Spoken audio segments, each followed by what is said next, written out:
Muy buenas tardes a todos y bienvenidos a esta mesa titulada ¿Qué valora en la consulta del paciente con diabetes? Mi nombre es Ana Cebrián, soy médico de familia en el Centro de Salud Cartagena Casco y tengo la gran suerte y el enorme placer de contar en esta mesa con dos popes como son Inmaculada Mediavilla. Ella es médico de familia y máster en calidad asistencial, coordinadora de calidad de la Gerencia Asistencial de Atención Primaria del Servicio Madrileño de Salud y presidenta de la SECA.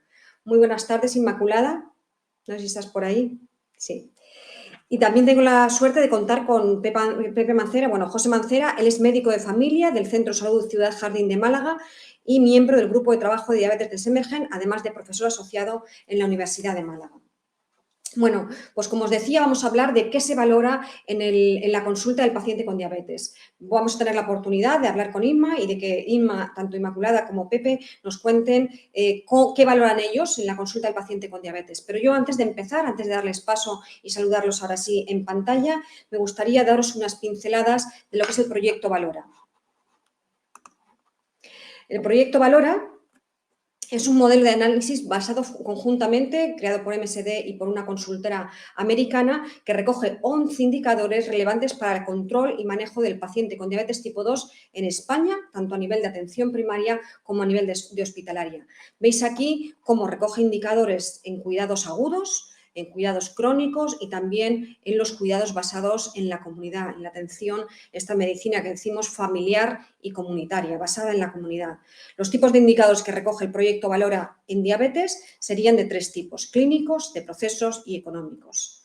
Y como veréis a continuación, son 11 indicadores. Los indicadores clínicos serían prevalencia de diabetes, porcentaje de control de glicada, tasa de retinopatía diabética, tasa de amputaciones y mortalidad por diabetes. Indicadores de proceso serían tasa de endocrinos por habitantes, porcentaje de pacientes con determinación de glicada, tiempo hasta derivación, desde la derivación hasta que lo ve el especialista hospitalario, hospitalizaciones por diabetes, días de estancia y finalmente, desde el punto de vista económico, los indicadores económicos serían coste por paciente en atención primaria y coste de la estancia hospitalaria. Cada uno de estos indicadores nos da un análisis de oportunidad para ver qué potenciales beneficios haríamos las comunidades autónomas o harían los gestores de las comunidades autónomas para mejorar en este proceso. Fijaros, yo se lo he traído aquí, hay muchas comunidades implicadas, muchas comunidades autónomas implicadas en el proyecto Valora, pero simplemente he traído de lo que yo puedo hablar, que es de mi región, la región de Murcia, donde os he traído un poquito cómo tenemos los indicadores. Este sería el marcador, donde en naranjita sería más bajo comparado con respecto a la media nacional y en verde azulito lo más alto comparado con la media nacional. Y aquí los indicadores en atención primaria, pues tenemos, os pongo un ejemplo, prevalencia de diabetes 7,3%, adultos con diabetes tipo 2, más bajo que la media nacional. Nos cuesta 213 euros por persona la diabetes y finalmente, por ejemplo, el 8% esperan más de 6 meses a ser vistos por el especialista hospitalario.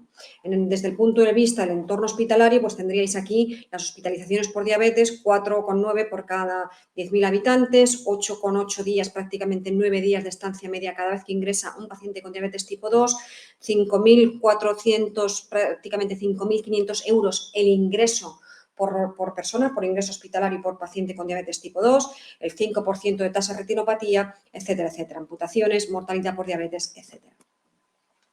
Simplemente tenemos aquí población de la región de Murcia, prácticamente 1.200.000 habitantes, 86.000 personas diagnosticadas, el 7,28, como os decía, un poquito por debajo de la media nacional y de los cuales más de la mitad estarían fuera de objetivos, con una glicada por encima del 7%.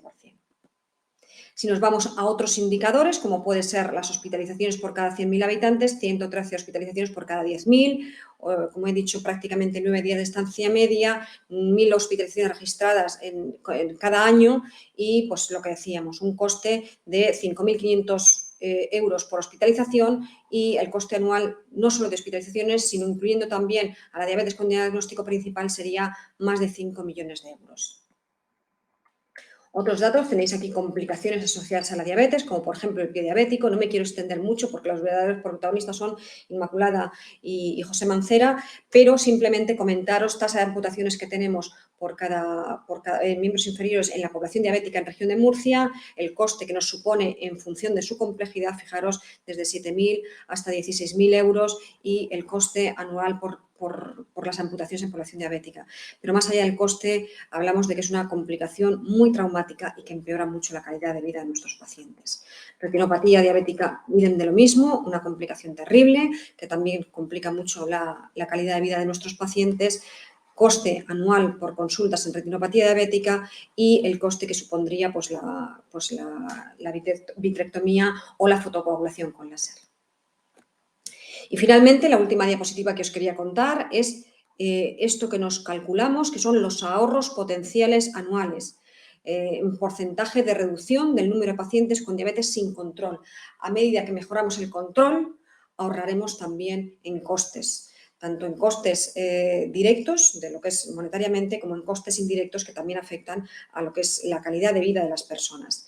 No quiero acabar sin antes decir que lo más costoso es que el paciente se muera, y tenemos un trabajo precisamente publicado hace poquito en colaboración con la Universidad Miguel Hernández de Elche, en Alicante, donde veíamos que los pacientes que más se mueren son aquellos que no tienen control de glicada. Es decir, que los pacientes peor controlados son los que más se mueren en el sistema, y eso es lo más caro que puede haber. Bueno, pues sin más, ahora sí que voy a saludar, que tengo muchas ganas de saludar a Inmaculada Mediavilla y a José Mancera. Muy buenas tardes. Hola, buenas tardes. Buenas tardes a todos.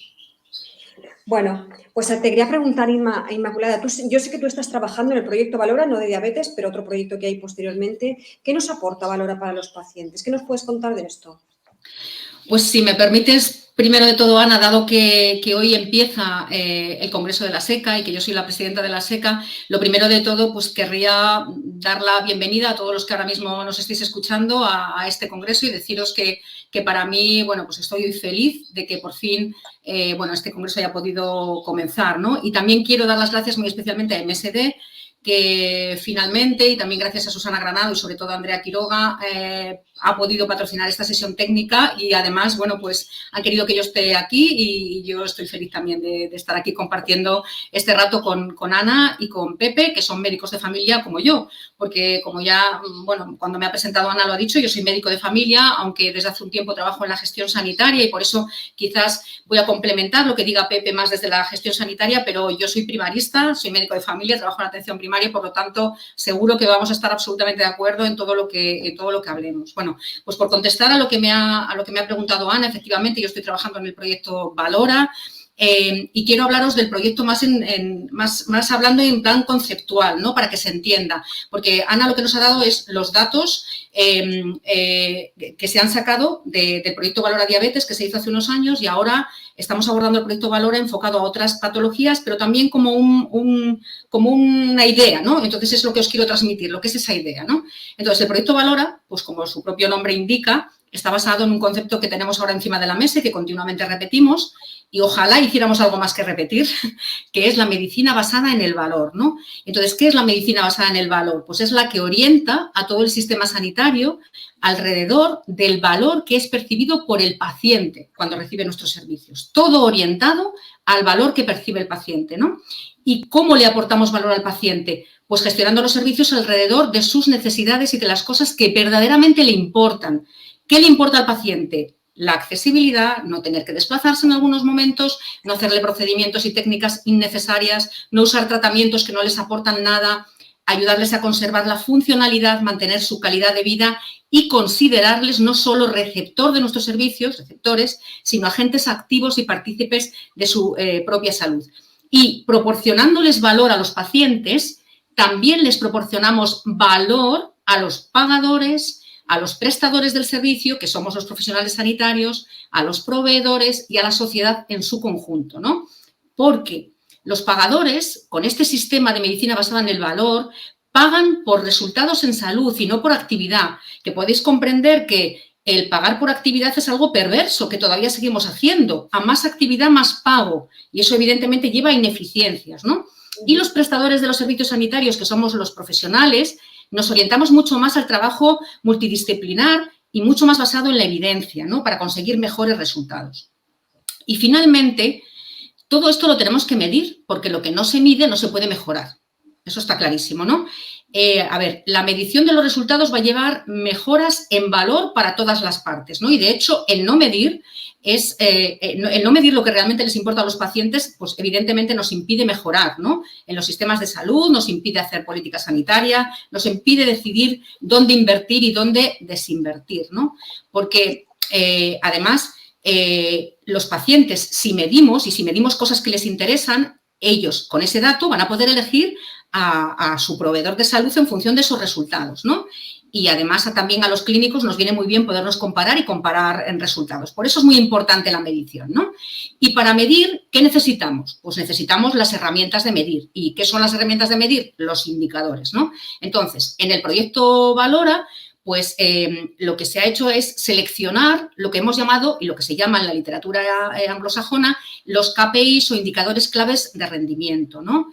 Que deben cumplir una serie de requisitos. Ya sabemos los que trabajamos en calidad que un indicador tiene que ser medible, alcanzable, relevante, estar disponible, pero en concreto los KPIs tienen de característica que tienen que estar directamente relacionados con aquellos aspectos de la atención sanitaria que puedan ser modificados por el personal cuyo rendimiento se está midiendo, y eso es muy importante, ¿no?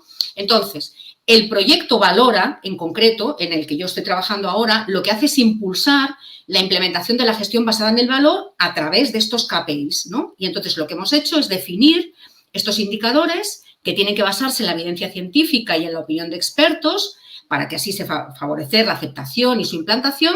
Y en una primera fase definimos KPIs generales como en un marco, y en una segunda los estamos adaptando a otras patologías que no son en la diabetes, que eso ya se hizo hace un tiempo. En este caso lo estamos haciendo para el cáncer de pulmón, el cáncer de cabeza y cuello, el trasplante hematológico, el trasplante renal y la artritis reumatoide. Y finalmente vamos a hacer un manual Valora donde se van a incluir pues, un conjunto de indicadores que nos van a permitir tomar decisiones de gestión basadas en el valor, desde la perspectiva de los profesionales y de los gestores. Entonces, ya por terminar, ¿qué tipo de indicadores se miden en los proyectos estos Valora? Que ya los ha comentado Ana para la diabetes. Pues son indicadores poblacionales, de incidencia y prevalencia, por supuesto, de accesibilidad, ella ha hablado de tiempos, ¿no? De espera, de derivación, de adecuación, de que lo que hagamos esté basado en la evidencia, de caracterización o clasificación de la enfermedad en sus etapas, de seguridad del paciente y de resultados en efectividad clínica, o sea, en resultados en salud, en costes, tanto directos como indirectos,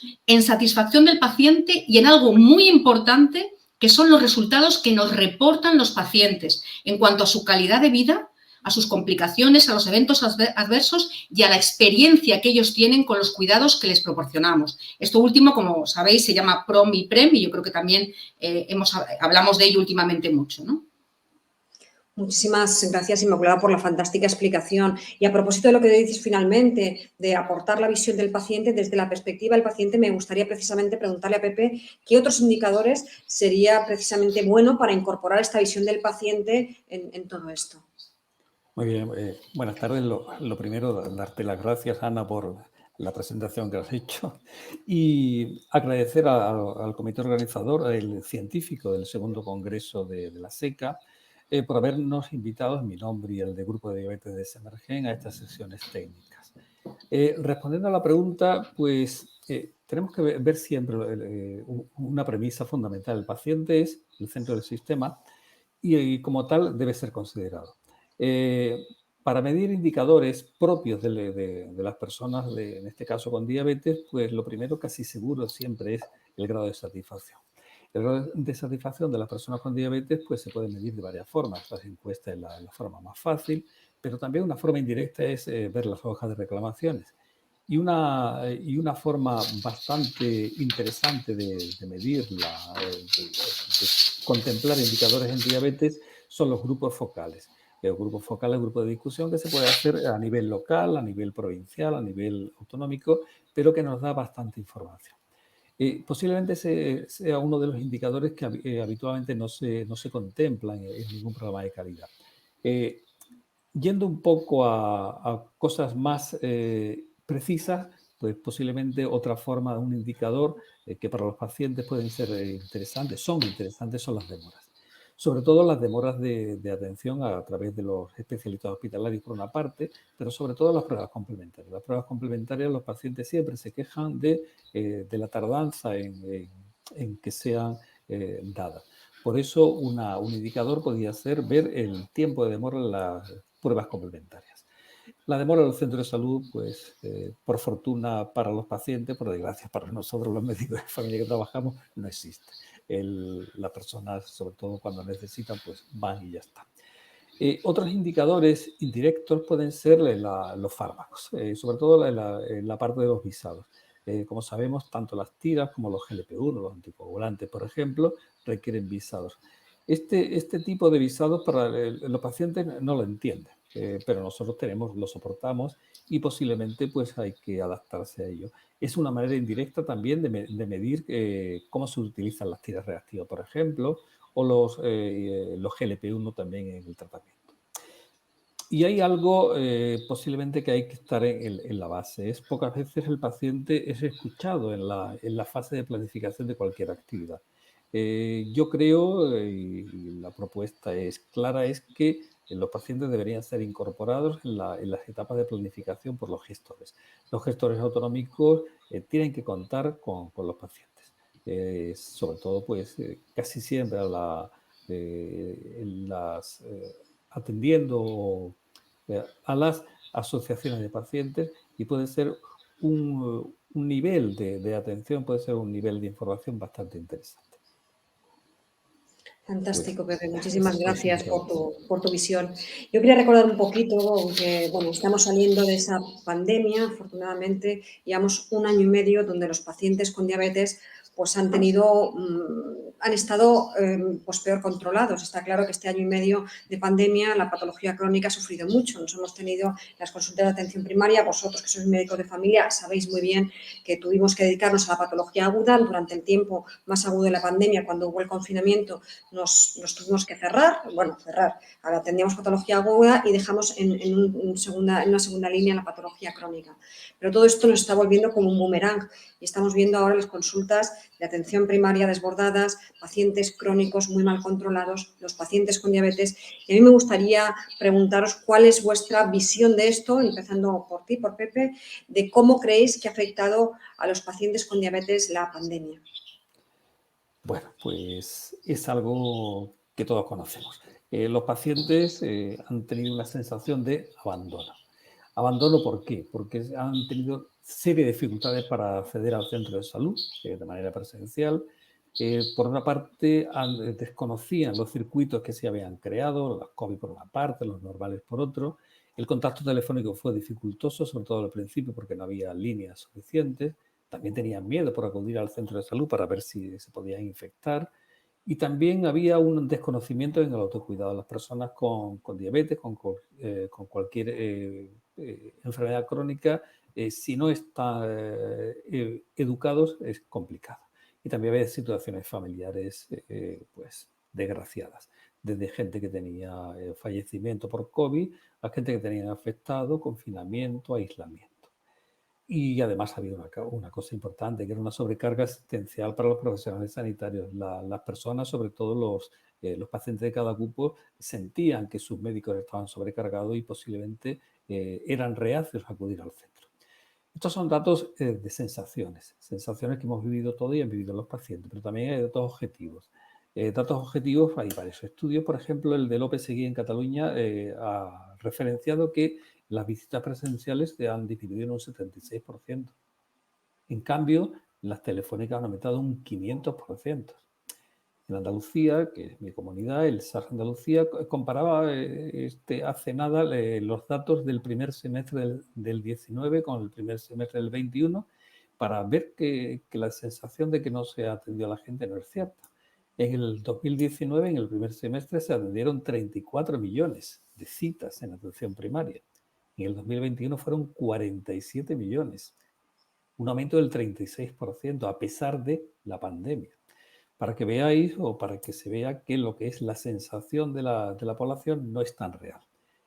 Siguiendo con evidencias, pues como en Cataluña, pues durante la pandemia se vio que el seguimiento, el control, el cribado y las vacunaciones de los pacientes en la atención primaria se redujeron significativamente, tanto en el número de pacientes atendidos como en el control de la hemoglobina A1C, el cribado del pie o de la retinopatía. Pero no solo en España, en Inglaterra, por ejemplo, hubo una cosa curiosa. Hace un trabajo reciente dice que se aumentaron los ingresos por cetoacidosis durante la pandemia entre un 6-7%. Pero lo paradójico es que en la cetoacidosis todos pensamos diabetes tipo 1, pero no. Fue a expensa la diabetes tipo 2. La diabetes tipo 2 los pacientes con diabetes tipo 2 han sido los grandes afectados en esta pandemia. Las personas con diabetes tipo 1, pues, bueno, saben más o menos y saben controlarse. Siguiendo con datos, pues no sé, en Cataluña, Manel Comas hace nada también ha reportado que se disminuyó la incidencia de nuevos diagnósticos. En nuestro caso, la diabetes un 39%, pero hasta en EPOC, por ejemplo, un 50%. En EPOC es muy fácil porque en EPOC sabéis que el diagnóstico es la espirometría y durante la pandemia la espirometría se ha hecho, pues nada. A nivel más local, pues en Andalucía, el doctor Aguirre desde Granada hizo una encuesta a nivel andaluz y le preguntaba a los médicos de familia de toda nuestra comunidad varias cosas. Y los resultados fueron sorprendentes o esperables. Hasta el 60% de los médicos referían que pedían menos hemoglobina A1C, hasta el 90% pedía menos exploración de pie porque era claro, no había visita presencial. El 75% consideraban que los pacientes estaban peor controlados y hasta un 50% aseguraban que los pacientes más afectados por esta pandemia fueron los mayores de 70 años. La población más frágil fue la más afectada. Siguiendo con datos locales, también en este caso de Campos de Gibraltar, el doctor Escribano, en colaboración con varios compañeros, presentó en el último congreso de Semergen una comunicación interesantísima que utilizó la hemoglobina A1C como marcador indirecto de seguimiento de las personas con diabetes y llegó a la conclusión que las peticiones de hemoglobina disminuyeron durante el confinamiento, pero después, durante las diferentes olas, no disminuyeron. Y fue una cosa curiosa, pero el control glucémico fue parecido, antes, después y en medio. Nosotros, en nuestro centro de salud en Ciudad Jardín, en Málaga, también hemos hecho un estudio que lo presentamos ahora en el Congreso Semergen de Andalucía y hemos visto que el peso pasó de la pandemia antes a después de 81,4 a 84,4 kilos, es decir, ha aumentado durante la pandemia 3 kilos. Y por contra, la hemoglobina A1C pasó de 7,2 a 7,3, parecido. La gran diferencia, el gran problema fue los registros. ¿Qué pasó? Pues el peso se redujo en un 38%, la petición de retino en un 40%, la petición de hemoglobina A1C en un 55%. Todo esto hace que esta es la afectación. Pero no solo los pacientes, también los profesionales. Los profesionales nos hemos sentido abandonados por las autoridades sanitarias, estamos frustrados, incomprendidos. Y hay un estudio también realizado en Andalucía, aunque por una profesora de la Universidad Isabel I de Burgos, un estudio cualitativo muy bien realizado en el Distrito Metropolitano de Granada, en que se concluyó que había habido una mayor carga de trabajo en la pandemia que antes, comparaba un 48% antes y un 66% ahora, y utilizaban un cuestionario clásico en estos trabajos que es el NASA-X TLX y todas las dimensiones de este cuestionario aumentaron y concluían que la sobrecarga laboral y el estado emocional de los trabajadores de la salud es una de las muchas repercusiones de la pandemia de COVID-19. Con que imagínate todos los datos que he dado para contestar a tu pregunta. Sin duda. Me interesa muchísimo, me vas a pasar por favor el trabajo porque nosotros también acabamos de publicar uno precisamente donde valorábamos el estrés al que estábamos sometidos los médicos de familia en esa época más cruda de la pandemia, en ese marzo 2020, a partir de 2020, y fue duro. Lo acabo de tuitear, digo, lo pasamos mal. Así lo he titulado el tuit. Inma, me gustaría que nos dieras tu versión de lo que acaba de contar Pepe y también que nos cuentes cómo crees que ha afectado la pandemia a los pacientes con diabetes. Yo os puedo contar un poco la experiencia de Madrid, pero realmente sería casi repetir palabra por palabra lo que ha dicho Pepe, así que seré muy breve por no cansar con tanto dato. Pero vamos, nosotros, por ejemplo, la unidad de investigación de la Gerencia de Atención Primaria ha hecho un estudio sobre los nuevos diagnósticos que, quiero decir, también lo ha contado Pepe, y pensaba que nosotros habíamos sido muy originales, ya veo que ellos también lo han medido y efectivamente, pues por ejemplo, en el caso de la diabetes, pues si en el 2018 se diagnosticaron 288 pacientes por 100.000, en el 2019 295 por 100.000 y en el 2020 215 por 100.000. Es decir, que bajó considerablemente el número de nuevos diagnósticos y eso es muy importante. Luego, contaros que nosotros tenemos lo que llamamos la cartera de servicios, que es la oferta de los servicios principales, ¿no?, que prestamos a nuestros pacientes en el primer nivel de atención, en la atención primaria, y la evaluamos todos los años con una serie de indicadores que miden cobertura, que es el número de pacientes a los que atendemos, con distintos diagnósticos, entre ellos a los pacientes con diabetes, y luego medimos qué cosas les hacemos, es decir, evaluamos el proceso asistencial, ¿no? Entonces, sí que nos ha dado datos muy relevantes en cuanto a la cobertura. Bueno, pues la cobertura, como la medimos mirando el número de pacientes diagnosticados que hayan tenido algún contacto, pues más o menos ha mantenido, ha bajado un poquito, pero en todo lo que tiene que ver con el seguimiento ha bajado prácticamente a la mitad, ¿no? Lo cual es también muy grave en los pacientes que tenemos clasificados como de nivel de intervención alto, que llamamos, que son esos pacientes más graves, ¿no?, dentro de la cronicidad. Es decir, que no les hemos hecho el seguimiento, no, por lo menos no ha sido registrado. Y luego, pues también evaluamos una serie de indicadores de efectividad clínica en los que también ha habido claramente una afectación. Por ejemplo, en pacientes, medimos pacientes con diabetes con manejo efectivo del tratamiento, ha bajado de un 11,38 en el 2019 a 8,48 en el 2020 y, por supuesto, los pacientes con diabetes que tienen hemoglobina glicada ajustada según su edad, pues teníamos el 44% en el 2019 y ha bajado un 31% en el 2020. Y los pacientes con diabetes con cifras de tensión arterial controlada en el 2019 teníamos casi un 50% y ha bajado prácticamente a la mitad en el 2020. Es decir, que clarísimamente estos pacientes han sufrido la pandemia. Y no voy a entrar en el tema de los profesionales porque subrayo palabra por palabra de lo que ha dicho, o suscribo palabra por palabra lo que ha dicho Pepe.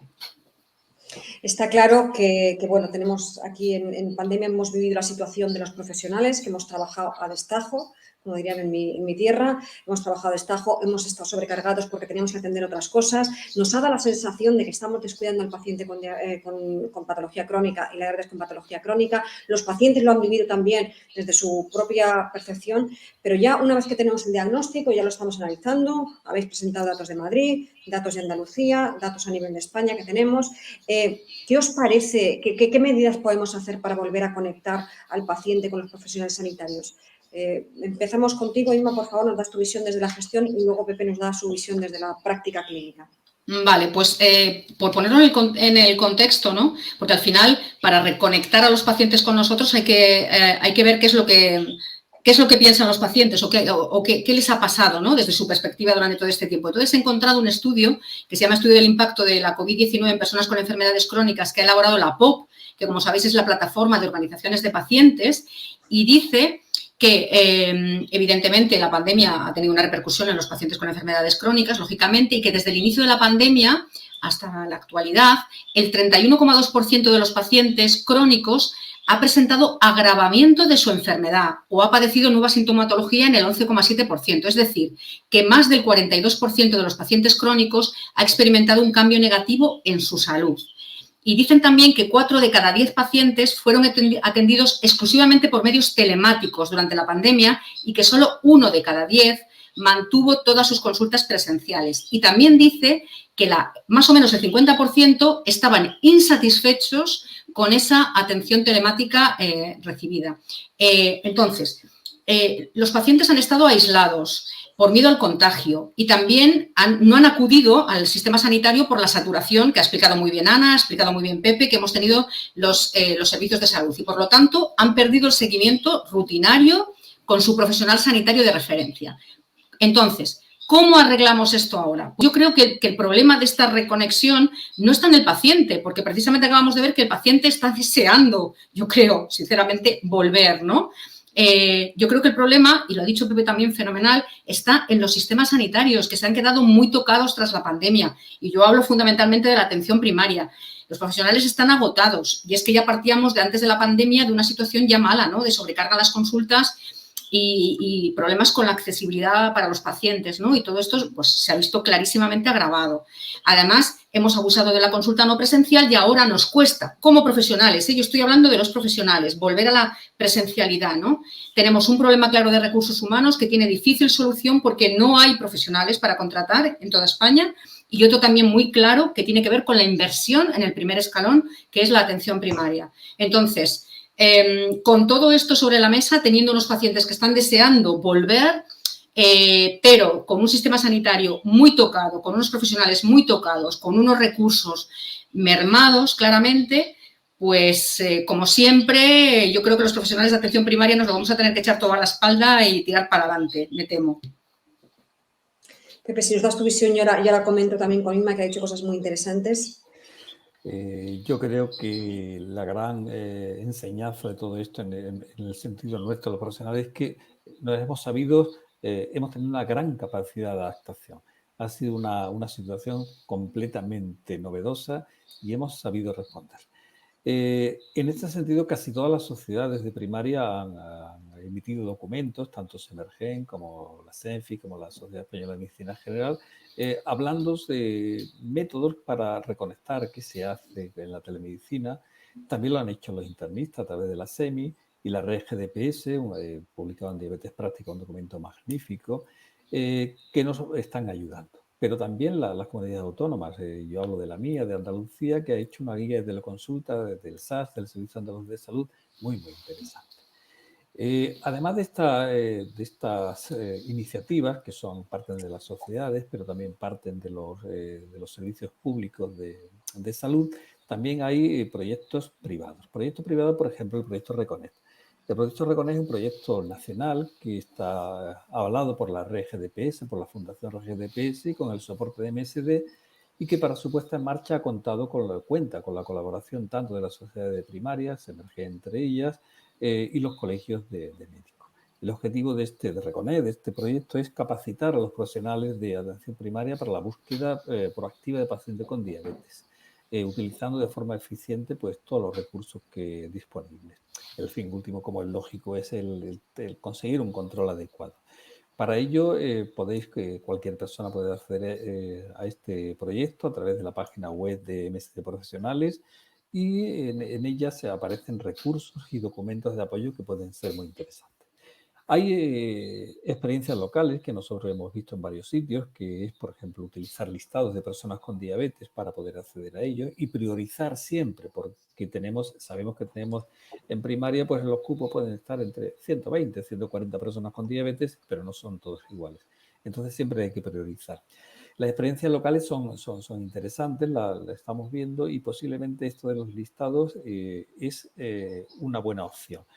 Y siempre nosotros preconizamos que la atención a los pacientes crónicos tienen que incluirse a todos los profesionales del centro de salud. La atención a los pacientes crónicos, no solo de los médicos, por fortuna, las enfermeras tienen un papel preponderante, después hablaremos si hace falta de la educación terapéutica, igual que los administrativos. Los administrativos son un soporte para la atención a los pacientes crónicos imprescindible. Tenemos que apoyarnos en ello, porque cada profesional tiene que asumir sus competencias y el médico tiene que hacer lo que tiene que hacer, la enfermera lo que tiene que hacer y el administrativo lo que tiene que hacer. Fantástico, pues muchísimas gracias a los dos.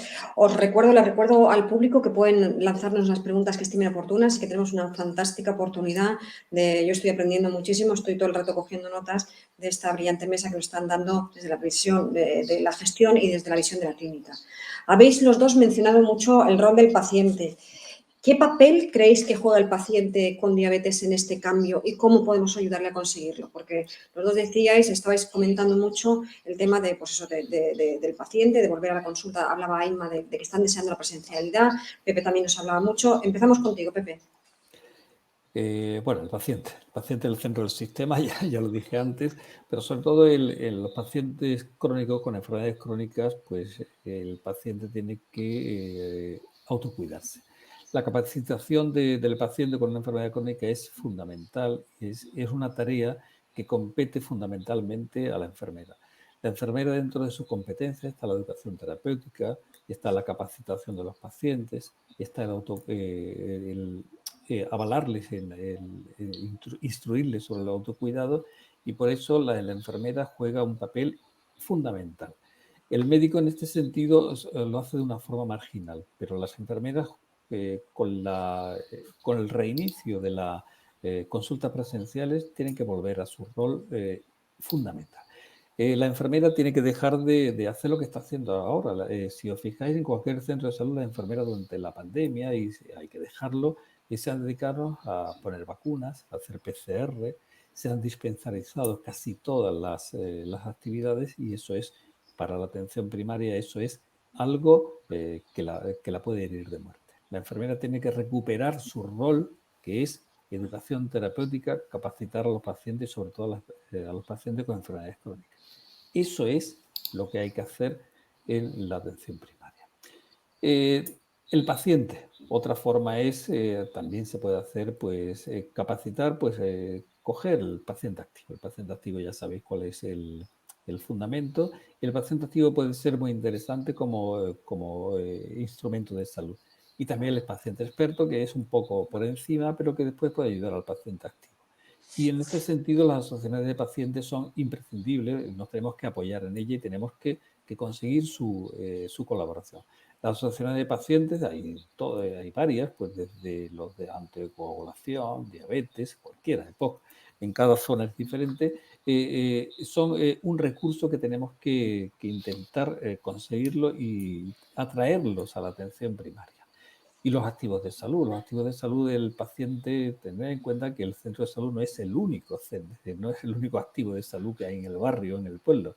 Los activos de salud hay muchísimos, desde el parque hasta los gimnasios públicos, hasta la piscina, hasta las caminatas solidarias, hasta los instrumentos que hay para hacer gimnasia en el barrio, hasta las asociaciones de vecinos. Hay que apoyarse en los activos de salud. Y esos son activos de salud y tenemos que echar mano de ello. Tener en cuenta que el centro de salud es una parte. La parte grande está fuera del centro y tenemos que acudir a ellos. Muchas gracias, Pepe. ¿Tú qué opinas de esto, Inmaculada? Pues nada, es que ya yo creo que iba a decir exactamente lo que ha dicho Pepe. En fin, son conceptos que igual, paciente activo, paciente experto, el paciente crónico tiene que ser un agente más de su salud. Únicamente resaltar que un paciente activo y que está implicado y comprometido con la gestión de su enfermedad es mucho más adherente al tratamiento, ¿no? Porque entiende por qué tiene que hacer ejercicio, por qué tiene que hacer una determinada dieta, por qué tiene que ser adherente en el tratamiento farmacológico. Y, por lo tanto, tenemos que contar como un agente más, es decir, que el paciente es uno más, ¿no?, de los agentes que le prestan, ¿no?, a sí mismo salud. Y luego, por recordar también algo que ha dicho Pepe más al inicio de esta sesión técnica, yo creo que el rol del paciente tendrá que empezar a ser, ya si le ponemos en otro nivel un poquito más alto, formar parte, ¿no?, en la gestión, digamos, en la gestión y en el diseño de los procesos asistenciales. Tiene que empezar a participar mucho más en la planificación, efectivamente, de los sistemas sanitarios. Y también tenemos que empezar a preguntarles, ¿no?, empezar a preguntarles qué opinan de los cuidados que les prestamos, para que ellos también se impliquen, ¿no?, en el diseño, ¿no?, de todos esos procesos. Un poco eso. Y resaltar también el papel de las enfermeras. Se me ha olvidado, que también lo pensaba decir, y quiero también que quede claro que para mí también es fundamental el papel de la enfermera en la educación diabetológica y en hacer al paciente un paciente efectivamente activo e implicado en su salud. Haciendo un poquito de abogado del diablo, o un poco de autocrítica, que es lo que llevo haciendo durante este año y medio, que nos ha enseñado tantísimo. Yo tengo uno de los grandes aprendizajes que me llevo de la pandemia ha sido, precisamente estamos hablando de autocuidado, de paciente activo, proactivo, como protagonista de su salud. Me salgo un poquito para preguntaros, ¿creéis que los pacientes, haciendo autocrítica, ¿creéis que los pacientes estaban suficientemente activados? Ya no digo de quién es la responsabilidad, pero yo tengo la sensación, en mi práctica clínica, que me hubiera gustado que los pacientes hubieran estado más activados, más activos, más responsables con su patología crónica, porque tengo la sensación de que ahí tenemos mucho por hacer. ¿Qué pensáis, Inma y Pepe? Lo comparto, sí. Yo, como he dicho, me dedico a la gestión, hace ya bastante que no estoy en la consulta, pero mi percepción es que precisamente ese es el caballo de batalla. Es decir, si contáramos con pacientes realmente comprometidos y activos, mucho más adherentes a su tratamiento, más comprometidos con su enfermedad, que pudieran realmente basar la gestión de su enfermedad en el autocuidado, pues probablemente nos hubieran necesitado menos durante la pandemia y con pequeños contactos hubiéramos podido hacer un seguimiento mejor, hubieran estado mejor controlados. Y yo creo que también pues eso se ha puesto de manifiesto que efectivamente, a pesar de todo nuestro empeño desde hace muchísimo tiempo y fundamentalmente de las enfermeras en promover la educación diabetológica, en promover el autocuidado, sobre todo en los pacientes, digamos, que requieren un nivel de intervención más bajo, que son la gran mayoría, por supuesto, de los pacientes crónicos que pueden resolver sus problemas con el autocuidado y con intervenciones muy puntuales del sistema sanitario, pero no lo hemos conseguido todavía. Yo creo que nos queda mucho por delante. La gran mayoría de las comunidades autónomas esto se lo han planteado en sus estrategias de atención a la cronicidad, precisamente clasificando a los pacientes según ese nivel de intervención que necesiten, si lo que necesitan es que les activemos para que se cuiden, se autocuiden o necesitan mucho más nuestros servicios. Y yo creo que en esa gran parte de los pacientes crónicos, que es una parte importantísima, que no nos necesitarían tanto, ¿no? Que podrían autocuidarse, no lo hemos conseguido. Sí, yo siempre le digo a mis pacientes crónicos que la enfermedad es suya, que la persona que tiene diabetes, tú tienes diabetes, tú tienes hipertensión, tú tienes EPOC y la enfermedad es tuya. Yo estoy aquí como para ayudarte, para aconsejarte, para tratar de que estés lo mejor posible, pero cuando salgas de la consulta, eres tú. ¿Qué ocurre? Posiblemente, y una cosa sorprendente, las personas mayores más o menos lo asumen, pero lo que estamos teniendo un grandísimo problema con los jóvenes. Los jóvenes cada vez son menos, digamos, autosuficientes en el sentido de la salud.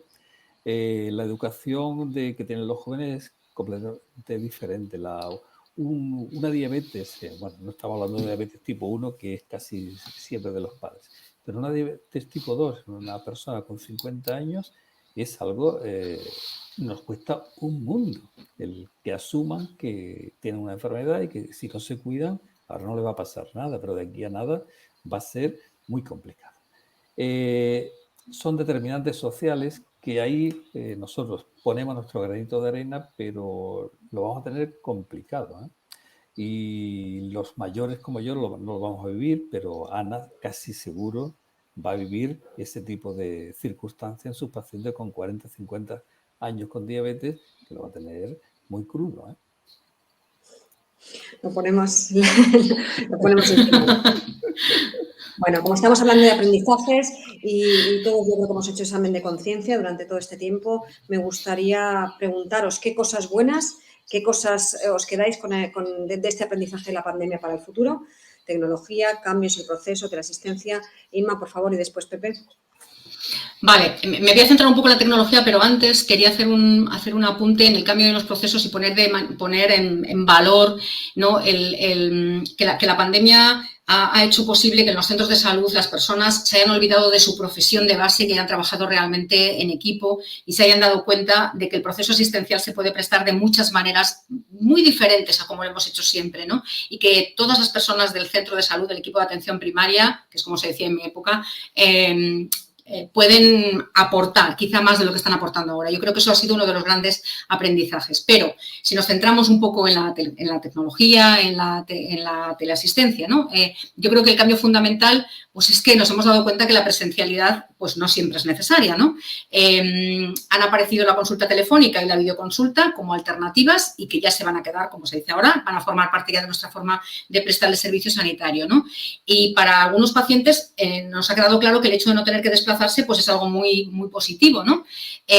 Pero sin embargo, no a todos les parece tan positivos, ¿no? Y eso hay que tenerlo en cuenta, lo acabo de decir, en el estudio de la POP, un 50% aproximadamente de los pacientes crónicos no estaban satisfechos con este tipo de consultas, porque además no todos tienen ni las habilidades ni las capacidades para que podamos ofertárselas, ¿no?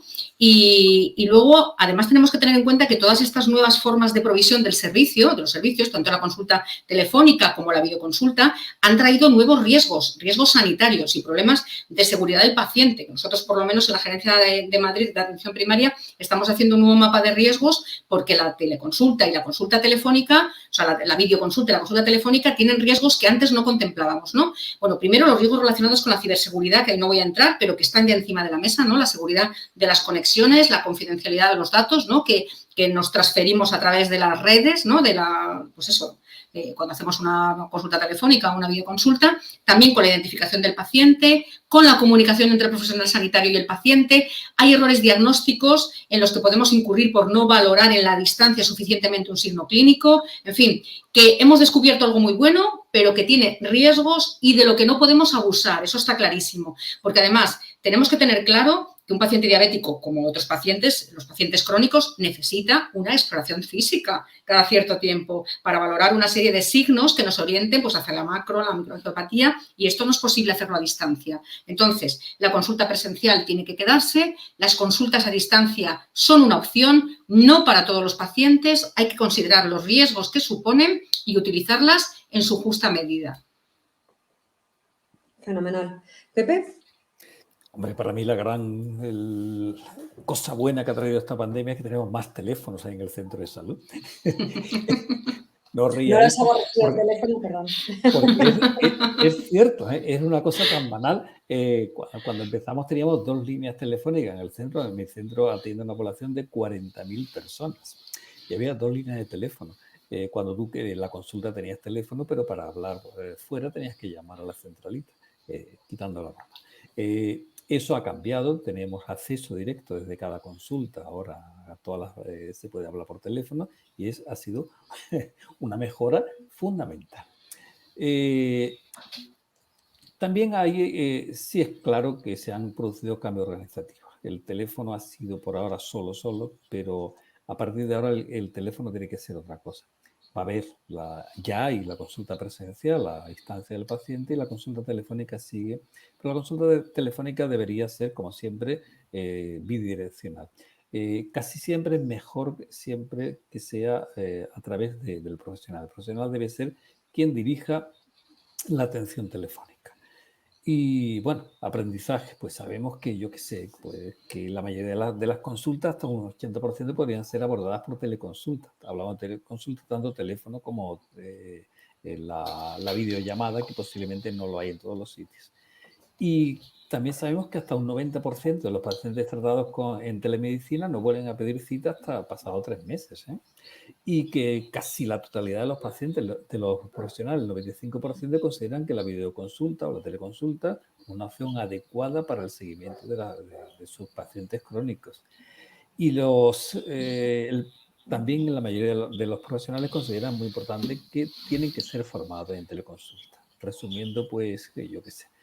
Sabemos que la teleconsulta ha demostrado su utilidad, lo hemos visto en este par de años y seguiremos viéndolo, y que también los profesionales requieren una capacitación para poder utilizar esta modalidad de consulta.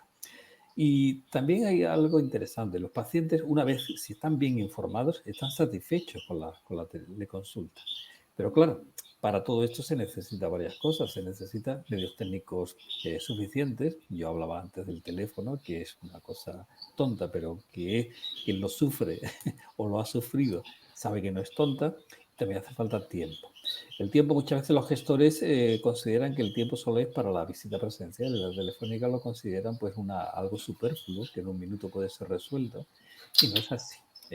Sobre todo cuando los gestores dicen que la consulta telefónica es magnífica para renovación de recetas, pues bueno, el profesional le dice, perfecto, me parece que usted no pasa consulta, porque cuando tú haces una renovación de receta en un paciente crónico, tiene que hacer una revisión clínico-farmacológica. Una revisión clínico-farmacológica no se hace en 1 minuto, ni en 2, ni en 3, hace falta más tiempo. Y si tú haces una revisión farmacológica o haces una renovación de recetas, es porque has visto antes un análisis, has visto cómo están las cosas, has hecho una exploración con que posiblemente para renovar recetas de ese calibre en un paciente crónico, la consulta telefónica no es la adecuada. La consulta telefónica, pues bueno, y hay otra cosa interesante, cada profesional tiene que asumir sus competencias. El médico tiene sus competencias, pero la enfermera es imprescindible que asuma las suyas. La enfermera no está solo para sacar sangre o para poner vacunas. La función principal de la enfermera es educación terapéutica. cuidados. Y si no hace eso, estamos perdiendo el tiempo. Y el administrativo de la salud debe hacer, pues desde cribado a cribado, pues hasta derivar a cada profesional adecuado. Y hablaba antes del teléfono y el teléfono ha supuesto una paradoja. El teléfono, las personas mayores, la dificultad de acceso ha hecho que se hayan retraído y hayan tenido menos acceso. Sin embargo, los jóvenes, que tecnológicamente están más avanzados, son los que están utilizando la teleconsulta para consultas banales, tonterías, entre comillas, y hace que en la consulta telefónica durante la pandemia haya sido, pues, asumida o acaparada por pacientes jóvenes que le han resultado muy cómodos. Desde la playa han llamado, mire, que me duele un no sé qué, o desde el viaje, ha ido a Italia, bueno, la pandemia no, pero ha ido a otra región de España y ha dicho, mira, que me hace falta las pastillas para la alergia primaveral. Y las personas mayores pues se han sentido pues, fuera de juego. Son cosas que hay que asumir, pero que hay que arreglar. Pues os agradezco la visión que aportáis los dos. Me quedo con que Inma se queda de las cosas buenas con la consulta, con la teleconsulta, con la consulta a distancia, y tú, Pepe, con que tienes más teléfonos en el centro de salud, ¿no? Oye, que ha sido un logro, ¿eh? Es magnífico, vosotros. No, Inmaculada no se lo llega. Yo lo recuerdo, Pepe, perfectamente cuando yo pasaba consulta, que para hacer una consulta telefónica no podía hacerla desde el teléfono de mi despacho porque no tenía salida directa, claro, o sea, no podía llamar a un paciente. Claro.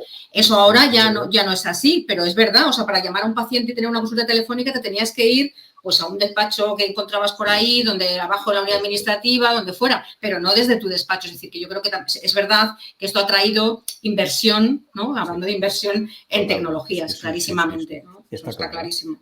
Es una broma como tal, pero es una situación que es algo pues, muy bien. Lo último que yo os quería preguntar para dar paso ya a las preguntas del público es precisamente de lo que comentamos, de la inversión. Todo esto supone una inversión en salud. Yo me imagino que los gestores que están más al día de todo esto habrán tenido que poner el esfuerzo de, pues eso, de invertir en líneas telefónicas, en teléfonos. Yo tengo auriculares y todo, ¿eh? Yo tengo en mi consulta unos auriculares en mi teléfono, cuidado, que esto es nivel. Os quería preguntar, desde el punto de vista de la gestión y desde el punto de vista del clínico, ¿cómo podemos hacer con esta inversión en el paciente con diabetes? A ver, yo creo que, bueno, que esto sería como el colofón a todo lo que hemos, hablado realmente. Es decir, que ya sabemos que un paciente mal controlado nos cuesta más, ¿no? Yo creo que lo has dicho tú, Ana, al principio, pues casi 450 euros más anualmente, y eso es un dinero. Luego lo que nos cuestan las amputaciones, lo que nos cuesta la retinopatía diabética y todo eso sin hablar de lo que le cuesta al paciente en calidad de vida, en costes indirectos, etcétera. Eso por un lado, los costes del mal control. Luego tenemos también el coste de las ineficiencias, ¿no? De todas esas cosas que hacemos en los procesos asistenciales en general y que no aportan realmente nada, no aportan a la salud. Entonces, al final es de lo que hemos estado hablando, volviendo al concepto de la medicina basada en el valor. Tenemos que medir, ¿no? O sea, hay que medir tanto, o sea, para tomar decisiones. Clarísimamente tenemos que medir con indicadores que nos permitan tomar decisiones respecto a la inversión y a la desinversión, lógicamente. Tenemos que medir también con indicadores que nos permitan tomar decisiones clínicas respecto al diseño de los procesos asistenciales. Y tenemos que medir también los resultados en los aspectos que más valora el paciente, que es lo que hemos dicho desde el principio, ¿no? Y así podremos tomar las decisiones, pero no solo las decisiones en la macrogestión. Es que yo también estoy hablando de la gestión clínica del asistencial, es decir, que si ponemos a disposición de los asistenciales resultados, indicadores que les den transparencia a los resultados de lo que hacen, podrán tomar ellos también decisiones respecto a su proceso asistencial y a la atención que prestan a sus pacientes. Pepe. Bueno, la sostenibilidad de servicios sanitarios públicos es fundamental. Yo creo que para poder mantener la sostenibilidad del sistema tenemos que utilizar indicadores que sean factibles, que sean útiles, que sean consensuados y que tengan en cuenta los costes. Pero también debemos hacer otras cosas. Tenemos que tener muy presente la prevención cuaternaria, las estrategias de no hacer. Estamos haciendo cosas tanto en prevención como en pruebas complementarias, como en tratamiento, como en rehabilitación, que no aportan ningún valor. lo estamos haciendo porque parece que se ha hecho siempre así, pero cuando te vas a la evidencia ves que es una barbaridad. Y por eso la prevención cuaternaria y sobre todo en la atención primaria es imprescindible. Tenemos que echar mano de los activos de salud. Los activos de salud tenemos que abordarlo y tenemos que tener en cuenta que existen y que la salud no está solo en el centro de salud. El barrio tiene muchísimas opciones que nos pueden ayudar, sobre todo en estilos de vida. Otra opción para la sostenibilidad es que cada profesional, yo siempre lo digo, tiene que asumir sus competencias. El médico, tal como estamos las cosas ahora, el médico de familia no puede asumir el montón de cargas de trabajo que se le están añadiendo sin ningún valor. Cuando el médico de familia tiene que hacer lo que tiene que hacer el médico, la enfermera lo que tiene que hacer la enfermera, la administrativa lo que tiene que hacer la administrativa, la trabajadora social, cada uno su función. Y eso tiene que estar clarificado desde el principio. También deberíamos reforzar la atención domiciliaria. La Fundación Tecnología y Salud dice que el refuerzo de la atención domiciliaria abarataría bastante los costes. Y es cierto, cuando nosotros tenemos tiempo de acudir a los domicilios, resolvemos muchísimas cosas. Y hay otra cosa que a mí siempre me gusta resaltar, y se lo digo a los alumnos de la Facultad de Medicina, es que el médico de familia es la longitudinalidad. El tener un médico de familia de forma continuada se ha demostrado en múltiples estudios que sirve pero para mucho. Hay metaanálisis y yo recurro siempre desde hace muy poco a un estudio noruego que dice que el tener un médico de familia, 15 años, el mismo médico de familia, pues reduce las urgencias, la asistencia de urgencias hasta en un 30%. Las hospitalizaciones hasta un 28%, pero también es que la mortalidad hasta un 25%. Por eso hay una frase por ahí muy curiosa y dice, si tú ves envejecer a tu médico, tendrás muy buena salud, tendrás mejor salud del que no tiene un médico que no envejezca contigo. Y después hay cosas más recientes. Por ejemplo, yo no sé, con respecto a la diabetes.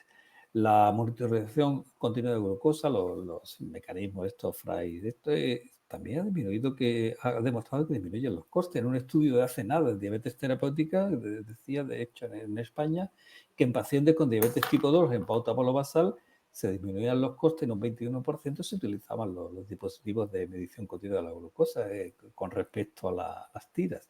Y bueno, la diabetes tipo 1 está clarísimo, ¿no? Hay evidencias múltiples. Y también en los tratamientos orales. Yo qué sé, por ejemplo, ahora posiblemente la linagliptina ahora va a terminar su licencia. Cuando pase esto, pues puede reducirse el coste del tratamiento en lina en contraste con otros inhibidores de la DPP4 hasta un 40%. Es algo que los gestores tienen que tener en cuenta. La retinografía, pues la opción a retinógrafo en todos los centros, en las áreas de salud, donde sea, debería ser primordial. El retinógrafo tiene que estar en atención primaria. En un centro de salud, en 2 o en 3 en un área, pero tiene que estar en la forma de cribado más coste efectiva del mundo. En Andalucía tenemos un programa de cribado de retinografía desde hace muchísimos años y hace que, pues está muy bien. Por fortuna, los que leemos retinografía, pues cada vez vemos menos retinopatía, vemos menos lesiones. ¿Por qué? Porque está dando resultados. Y esto hay que invertir. Pie diabético, otro tipo de cribado típico en la persona con diabetes tipo 2. La exploración la hacemos en el centro de salud, pero si no tenemos acceso a unidades especiales o específicas de pie diabético en los hospitales de referencia para ciertos cauces, o si nos cuesta mucho trabajo o es imposible derivar, pues fijaros, todo este tipo de cosas son las que pueden ayudar a la sostenibilidad del sistema, hablando siempre del punto de vista de la atención primaria. Fantástico. Bueno, pues muchísimas gracias a los dos. Tenemos unos minutos para las preguntas del público. Precisamente estabas hablando del pie diabético y tenemos una pregunta aquí que nos dice, ¿en el proyecto Valora hay alguna intervención para trabajar con los pacientes que presenten complicaciones tipo úlceras en pacientes diabéticos que no asisten a la consulta telemática? Muchos de ellos cuando consultan es en urgencias por infección. Y nos dice, entre paréntesis, lo he visto en pacientes en hemodiálisis que son diabéticos. No sé si tú, Pepe. Bueno, yo he contado un poquito el proyecto Valora y simplemente deciros... Contesta tú. yo veo que el proyecto Valora, es decir, lo que tenemos es mirar el porcentaje de pacientes con UCI, pero no tipo intervención, no tenemos intervención. Eso es. Y en el proyecto Valora se recomienda la educación diabetológica en la que teóricamente deberías explicar a los pacientes, ¿no? O sea, en ese momento es la intervención que cuando tienes una úlcera pues tienes que asistir a la consulta, no sé si telemática o presencial, probablemente presencial, ¿no? Para no llegar a la urgencia con una infección. Es decir, que todo esto entiendo que tiene que proporcionarse precisamente en la educación diabetológica, que sí de eso habla el proyecto Valora, porque el proyecto Valora sí que describe cómo debe ser el proceso asistencial, también de alguna manera caracteriza el proceso asistencial y habla de esta parte también. Estamos hablando para toda España, es casi imposible contestar a esa pregunta. Cada área es un mundo. Fijaros, os pongo un ejemplo. En mi ciudad hay 2 hospitales de referencia. En uno de ellos, en el Hospital Día magnífico, que tiene acceso desde la atención primaria con una simple llamada telefónica. Dentro de ese Hospital Día está la unidad de epidediabético y tiene acceso inmediato, con una llamada. En el otro hospital de referencia, para remitir a la epidediabético, la unidad de epidediabético, pues tiene una lista de espera, una demora, pues de meses. Es algo inefectivo por completo. Por eso, esto es ineficiente en todos los sentidos. La única forma es gestores del hospital, gestores de atención primaria, ponerse de acuerdo y decir, vamos a ver, esto es prioritario y la unidad de epidediabético, tened en cuenta que la unidad de epidediabético desde primaria se remiten un número muy, muy, muy reducido de pacientes. Son los que no pueden ser solucionados entre la enfermera y el médico de familia. Pero bueno, gestión. Vale, tenemos otra pregunta, es para Inma esta. Dices que estabas trabajando en el manual Valora. ¿Cómo tendremos acceso a él, Inma? ¿Cómo se...? Pues, a ver, de momento no está cerrado, digamos que, como os dije, se ha trabajado en el concepto general, es decir, un poco os he dicho que está basado en definición o por consenso y por revisión bibliográfica de los KPIs, de estos indicadores relevantes, ¿no? Que nos van a caracterizar lo que es todo el proceso asistencial, desde los datos poblacionales de prevalencia e incidencia hasta datos de accesibilidad, de caracterización de la enfermedad, de seguridad del paciente, de efectividad clínica, de experiencia del paciente, de satisfacción, en fin, todo eso, o sea, lo que describe el Valora son esos indicadores. Entonces, lo que hemos hecho ha sido bajarlos, o los estamos bajando. En mi caso, estoy en el grupo, digamos, de la artritis reumatoide, pero hay otros, como os he dicho, se está trabajando en otras patologías y se está bajando estos tipos de indicadores a la patología en concreto. De manera que lo que nos va a decir el manual Valora, aparte del concepto general, es con qué indicadores se puede trabajar en estas 4 enfermedades, ¿no? que os he dicho al principio. Y cuando se termine, que todavía no está terminado, pues evidentemente se pondrá a disposición de todos los profesionales, claro que sí. Fantástico.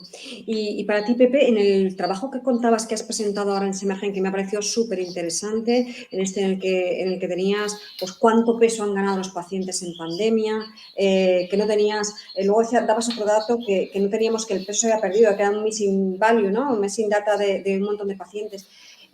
Yo lo decía por la siguiente reflexión. Los pacientes, los seguimos trayendo la consulta que se pesen, nos sirve el peso de casa, la presión arterial que se miden en casa. El peso, nosotros, entre comillas, no nos fiamos de los pacientes, entre comillas siempre, vamos a ver.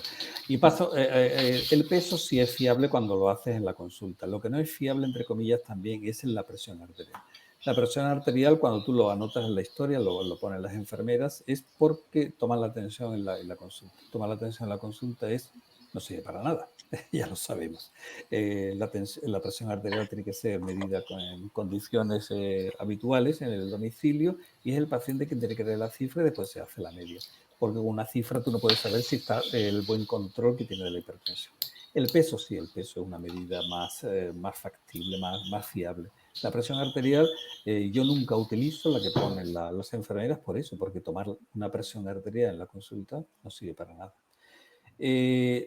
El peso sí. El problema no es eso. El problema es que el peso ha subido un 3 kilos, pero solo en la gente que ha acudido. Pero es que no han acudido casi. Por eso estos datos hay que tomarlos. De la gente, el peso ha aumentado 3 kilos en la gente que ha acudido a la consulta. o la hemoglobina A1C no ha cambiado en la gente que ha acudido a la Efectivamente, consulta. 7,2 a 7,3 Claro, y el 55% de las personas que no se han hecho un análisis en ese año que ha pasado. Ese es el problema. Por eso nosotros ahora estamos haciendo captación activa de varias formas, con listados, priorizando, utilizando a la enfermera, recurriendo a la enfermera, a la administrativa, y eso hay experiencias locales que nos ha servido. Yo tengo un compañero granadino que dice siempre, remedando la campaña publicitaria de los plátanos de Canarias, todos los días un plátano por lo menos, dice, todos los días una persona con diabetes hay que verla por lo menos. Es una forma, y si tú ves en el cupo, eso lo puedes hacer, tú tienes en el cupo 130, 140, 150 personas con diabetes, eso se puede hacer sin ningún problema, en un año puedes verlos a todos bien visto presencialmente. Pues nos vamos a quedar con eso, me quedo con esa proactividad de los profesionales, me quedo con eso tan bonito que tú dices, ¿no? Vamos a por lo menos a coger proactivamente un paciente con diabetes al día, entre el mucho trabajo que tenemos, me quedo también con grandes aprendizajes de Inmaculado. Ha sido un placer absoluto compartir este ratito de tarde con vosotros, he aprendido muchísimo y espero que volvamos a coincidir pronto. Ha sido un placer, muchísimas gracias a los dos. Pues muchísimas gracias a ti también, Ana, por cómo has conducido la sesión. Me ha encantado, de verdad, aparte de que sales guapísima, me pareces una presentadora de televisión, totalmente. Pero bueno, que nada, que muchísimas gracias de verdad también a ti, Pepe. Sí, muchas gracias, Ana, por tu presentación, a la SECA por habernos invitado, también a Inmaculada por la gran presidenta, no le digo qué parece, porque si no después me pelea, y a MSD por haber hecho posible esta actividad. Muchas gracias. Muy bien. Un beso. Gracias. Adiós. Adiós. Gracias. Adiós.